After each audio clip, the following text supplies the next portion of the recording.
Hello, എല്ലാവർക്കും sugar ബസ്സിൻ്റെ മറ്റൊരു കുക്കിംഗ് വീഡിയോയിലേക്ക് സ്വാഗതം. അപ്പോൾ ഇന്നത്തെ ഒരു വെജ് റെസിപ്പിയാണ്. ചപ്പാത്തിയുടെയും നാൻ്റെയും റൊട്ടിയുടെയും ഒക്കെ കൂടെ കഴിക്കാൻ പറ്റിയ ഒരു അടിപൊളി സൈഡ് ഡിഷായ ദം ആലു. അപ്പോൾ വീഡിയോയിലേക്ക് പോകുന്നതിന് മുമ്പ് വീഡിയോ ഇഷ്ടപ്പെട്ടാൽ എല്ലാവരും ലൈക്ക് ചെയ്യാനും കമൻറ്റ് ചെയ്യാനും സബ്സ്ക്രൈബ് ചെയ്യാനും മറക്കരുത്. അപ്പോൾ ദം ആലു ഉണ്ടാക്കാൻ എന്തൊക്കെ ഐറ്റംസാണ് വേണ്ടതെന്ന് നോക്കാം. ഇതിലത്തെ മെയിൻ ഇൻഗ്രീഡിയൻറ്റ് ആലു, നമ്മുടെ ഉരുളക്കിഴങ്ങ്. ഞാനിവിടെ ബേബി പൊട്ടാറ്റോസാണ് എടുത്തത്. അപ്പോൾ നിങ്ങൾക്ക് ബേബി പൊട്ടാറ്റോസ് കിട്ടിയില്ലെങ്കിൽ നോർമൽ നമ്മുടെ ഉരുളക്കിഴങ്ങ് എടുക്കാം. എന്നിട്ട് അതൊരു 50% വേവിച്ചിട്ട് തൊലി കളഞ്ഞെടുക്കാം. അപ്പോൾ വലിയ ഉരുളക്കിഴങ്ങാണെങ്കിൽ 4ആയിട്ട് കട്ട് ചെയ്ത് യൂസ് ചെയ്യാം. ബാക്കി ഐറ്റംസ് ഏതൊക്കെയാണെന്ന് നോക്കാം. ഒരു വലിയ സവാള കട്ട് ചെയ്തത്, കുറച്ച് കാഷ്യൂ നട്ട്സ്, 2 മീഡിയം സൈസ് തക്കാളി, വളരെ കുറച്ച് മല്ലിയില, പിന്നെ വേണ്ടത് കുറച്ച് വെളുത്തുള്ളി, ഒരു ചെറിയ പീസ് ഇഞ്ചി, 4 വറ്റൽമുളക്, ഒരു പച്ചമുളക്, പിന്നെ ഒരു തണ്ട് കറിവേപ്പില. ഇനി ഗ്രേവി ഉണ്ടാക്കാൻ രണ്ടാമത് കാണിച്ച ഐറ്റംസൊക്കെ ഓയിലൊന്ന് വഴറ്റിയെടുക്കണം. അതിന് വേണ്ടി ഒരു കടായി വെച്ച് കൊടുക്കുക. എന്നിട്ട് കുറച്ച് സൺഫ്ലവർ ഓയിൽ ഒഴിച്ച് കൊടുക്കുക. അതൊന്ന് ചൂടായി വരുമ്പോൾ നമ്മൾ ചെറുതായിട്ട് മുറിച്ച് വെച്ച സവാള അതിലേക്ക് ഇട്ട് കൊടുക്കുക. എന്നിട്ടൊന്ന് നന്നായിട്ടൊന്ന് മിക്സ് ചെയ്ത് എടുക്കുക. അതിൻ്റെ കളറൊന്ന് സ്ലൈറ്റായിട്ട് മാറി വരുമ്പോൾ നമ്മൾ എടുത്ത് വെച്ച കാഷ്യൂ നട്ട്സും വെളുത്തുള്ളി, ഇഞ്ചി, വറ്റൽമുളക്, ഈ 4 ഐറ്റംസും കൂടിയും ചേർത്ത് കൊടുത്ത് ഒന്ന് മിക്സ് ചെയ്ത് കൊടുക്കുക. അപ്പോൾ കാഷ്യൂ നട്ട്സ് ഈ കറിയിൽ ഒഴിവാക്കാതെ ചേർക്കേണ്ട ഒരു ഐറ്റമാണ്. കറിയുടെ റിച്ച്നെസ് കൂട്ടാൻ വേണ്ടിയിട്ടാണ് അത് ചേർക്കുന്നത്. എല്ലാം ഒന്ന് 1 മിനിറ്റ് ഇളക്കിയ ശേഷം മുറിച്ച് വെച്ച തക്കാളിയും കൂടിയും ചേർത്ത് ഒന്ന് മിക്സ് ചെയ്ത് കൊടുക്കാം. തക്കാളി വഴണ്ട് വരുമ്പോൾ ഫ്ലെയിം ഓഫ് ചെയ്യണം. എന്നിട്ട് തണുക്കാൻ വെക്കണം. തണുത്ത് കഴിയുമ്പോൾ ഗ്രൈൻഡറിലിട്ട് നല്ല പേസ്റ്റ് പോലെ അരച്ചെടുക്കണം. നമ്മുടെ തക്കാളിയുടെ കളറൊക്കെ മാറിയിട്ടുണ്ട്. നമുക്കതൊന്ന് അരച്ചെടുക്കാം. ഇനി സവാളയും തക്കാളിയൊക്കെ വഴറ്റിയെടുത്ത അതേ കടായിലേക്ക് കുറച്ചുകൂടി ഓയിൽ ഒഴിച്ച് കൊടുക്കണം. എന്നിട്ട് നമ്മൾ വേവിച്ച് മാറ്റി വെച്ച ഉരുളക്കിഴങ്ങ് അതിലേക്ക് ഫുള്ളായിട്ട് ഇട്ട് കൊടുക്കുക. ഇട്ട് കൊടുത്ത ശേഷം അടി പിടിക്കാതെ നന്നായിട്ടൊന്ന് ഇളക്കി കൊടുക്കുക. നോൺ സ്റ്റിക്കിൻ്റെ കടായി ആണെങ്കിൽ ഒട്ടും അടി പിടിക്കാതെ നിങ്ങൾക്ക് ഫ്രൈ ചെയ്തെടുക്കാൻ പറ്റും. കുറച്ച് ഓയിലിൽ എന്നിട്ട് അതൊക്കെ ഒന്ന് ചെറുതായിട്ട് കളർ മാറി വരുമ്പോൾ ഉരുളക്കിഴങ്ങിലേക്ക് ആവശ്യമുള്ള ഉപ്പ് ഇട്ട് കൊടുക്കാം. ഞാനിവിടെ ഒരു 1/2 സ്പൂൺ ഉപ്പ് ഇട്ട് കൊടുക്കുന്നുണ്ട്. അപ്പോൾ 50% ഇത് ഓൾറെഡി വെള്ളം ഒഴിച്ച് വേവിച്ചാണ്. ഇനി ഈ ഓയിലിൽ കിടന്ന് ഒരു 20% കൂടി കുക്കാവും. ബാക്കി ഗ്രേവിയിൽ കിടന്നും കുക്കാവും. അപ്പോൾ ഇത് ഫ്രൈ ആയി കിട്ടിയിട്ടുണ്ട്. ഇനി നമുക്കതൊരു പ്ലേറ്റിലേക്ക് മാറ്റാം.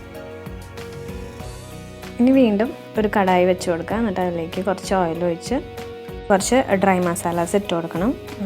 ഞാനിവിടെ എടുത്തത് 1/4 സ്പൂൺ ജീരകം, 10 കുരുമുളക്, 4 ഗ്രാമ്പു, ഒരു വലിയ ബേ ലീഫ്, വഴനയില, ഒരു ചെറിയ പീസ് പട്ട, 2 ഏലക്ക, ഒരു ബ്ലാക്ക് കാർഡമം വലിയ ഏലക്കയും എടുത്തിട്ടുണ്ട്.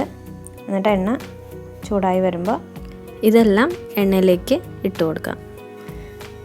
എന്നിട്ട് മസാലയൊക്കെ ഒന്ന് മൂത്ത് വരുമ്പോൾ കുറച്ച് കറിവേപ്പില ഇട്ട് കൊടുക്കണം.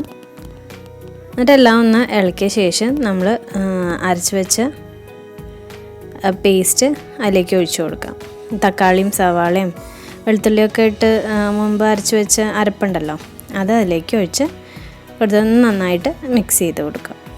എല്ലാം ഒന്ന് നന്നായി ഇളക്കി കൊടുത്ത ശേഷം നമുക്ക് ഇതൊരു 2 മിനിറ്റ് അടച്ചു വെച്ച് വേവിക്കാം. 2 മിനിറ്റിന് ശേഷം വെള്ളമൊക്കെ വറ്റി എണ്ണയൊക്കെ തെളിഞ്ഞ് വന്നിട്ടുണ്ട്. അതിലേക്ക് ഇനി 1/2 സ്പൂൺ മഞ്ഞൾപ്പൊടിയും 1 സ്പൂൺ മുളക് പൊടിയും ചേർത്ത് കൊടുക്കാം. പിന്നെ 1 സ്പൂൺ മല്ലിപ്പൊടി ഇട്ട് കൊടുക്കാം. പിന്നെ 1/4 സ്പൂൺ ജീരകപ്പൊടിയും കൂടി ചേർത്ത് കൊടുക്കാം. എന്നിട്ട് നന്നായിട്ടൊന്ന് മിക്സ് ചെയ്തെടുക്കാം. അപ്പോൾ നമ്മൾ ഇട്ട് കൊടുത്ത പൊടികളുടെ പച്ചമണം മാറി അതിൽ നിന്ന് എണ്ണ തെളിഞ്ഞു വരും. അപ്പോൾ അതാണ് പാകം. അതുവരെ ഒന്ന് ഇളക്കി കൊടുക്കാം. അപ്പോൾ എണ്ണയൊക്കെ തെളിഞ്ഞ് വരാൻ തുടങ്ങിയിട്ടുണ്ട്. ഈ ഗ്രേവി കുറച്ച് ലൂസാക്കാൻ വേണ്ടിയിട്ട് കുറച്ച് വെള്ളം ഒഴിച്ച് കൊടുക്കാം. അപ്പോൾ ഞാൻ അരച്ച് വെച്ച അതേ ജാറിലേക്ക് 1 കപ്പ് വെള്ളം ഒഴിച്ചൊന്ന് ഇളക്കി കടായിലേക്ക് ഒഴിച്ചു കൊടുത്തു. അതിനുശേഷം 1 സ്പൂൺ ലെമൺ ജ്യൂസും കൂടിയും ചേർത്ത് കൊടുക്കണം. അപ്പോൾ ഇതിന് പകരം 1 സ്പൂൺ വിനെഗർ ഒഴിച്ചാലും മതി. പിന്നെ അതിന് ശേഷം ഉപ്പിട്ട് കൊടുക്കണം. നമ്മൾ ഗ്രേവിയിൽ ഇതുവരെ ഉപ്പിട്ട് കൊടുത്തിട്ടില്ല. പൊട്ടറ്റോ ഫ്രൈ ചെയ്തപ്പോൾ മാത്രമാണ് അതിനാവശ്യമുള്ള ഉപ്പ് കുറച്ച് ഇട്ട് കൊടുത്തത്. അപ്പോൾ ഗ്രേവിയിലേക്ക് എത്രയാണോ ഉപ്പ് വേണ്ടത് അത് ഇട്ട് കൊടുക്കാം. അപ്പോൾ നമ്മുടെ ഗ്രേവി തിളച്ച് വന്നിട്ടുണ്ട്. ഇനി നമുക്ക് എടുത്തു വെച്ച പച്ചമുളക് ചെറുതായി മുറിച്ചതായിലേക്ക് ഇട്ട് കൊടുക്കാം.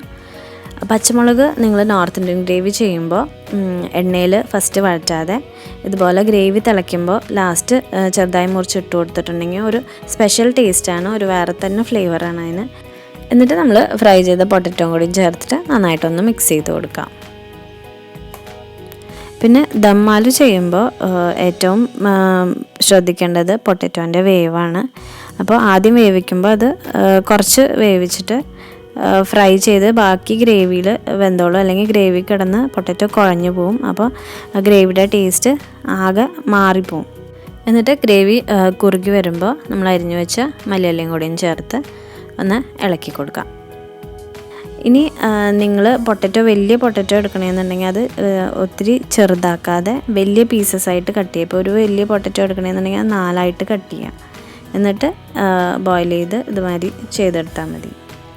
ഇനി 1/2 സ്പൂൺ ഗരം മസാലപ്പൊടിയും ഒരു 1/2 സ്പൂൺ പഞ്ചസാരയും കൂടിയും ചേർത്ത് കൊടുത്തിട്ടുണ്ട് ലാസ്റ്റ്. മസാലാസിൻ്റെ കുത്തലൊന്നുമില്ലാതെ എല്ലാ ടേസ്റ്റും ഒന്ന് ബാലൻസ് ആവാൻ വേണ്ടിയിട്ട് കുറച്ച് പഞ്ചസാര ചേർത്ത് കൊടുക്കുന്നത് നല്ലതാണ്. അപ്പോൾ നമ്മുടെ കറി ഓൾമോസ്റ്റ് റെഡി ആയിട്ടുണ്ട്, എല്ലാം കുറുകി വന്നിട്ടുണ്ട്. ഇനി നമുക്കൊരു ചെറിയ മിനുക്ക് പണിയും കൂടി ഉണ്ട്. ലാസ്റ്റ് ഒന്ന് ടേസ്റ്റ് ഒന്ന് നന്നായിട്ട് കൂട്ടാൻ വേണ്ടിയിട്ട് ഞാനിവിടെ ഒരു 1/2 സ്പൂൺ നെയ്യ് ആഡ് ചെയ്ത് കൊടുക്കുന്നുണ്ട്. അതും കൂടിയും ആഡ് ചെയ്ത് കൊടുത്തിട്ട് ഒന്നും കൂടി ഒന്ന് ഇളക്കി നമുക്ക് സെർവ് ചെയ്യാം. ഇതാ 1/2 സ്പൂൺ നെയ്യും കൂടിയും ചേർത്ത് ഒന്ന് ഇളക്കി കൊടുക്കാം. അപ്പോൾ അത്രയേ ഉള്ളൂ, നമ്മുടെ അടിപൊളി ദം ആലു റെഡി ആയിട്ടുണ്ട്. അപ്പോൾ ഇത് ഒരു പ്രാവശ്യമെങ്കിലും നിങ്ങളെല്ലാവരും ഒന്ന് വീട്ടിൽ ട്രൈ ചെയ്ത് നോക്കുക. എല്ലാവർക്കും ഇഷ്ടപ്പെടുമെന്ന് ഉറപ്പാണ്. അപ്പോൾ വീഡിയോ ഇഷ്ടപ്പെട്ടാൽ എല്ലാവരും ലൈക്ക് ചെയ്യുക, കമൻറ്റ് ചെയ്യുക, സബ്സ്ക്രൈബ് ചെയ്യുക. താങ്ക്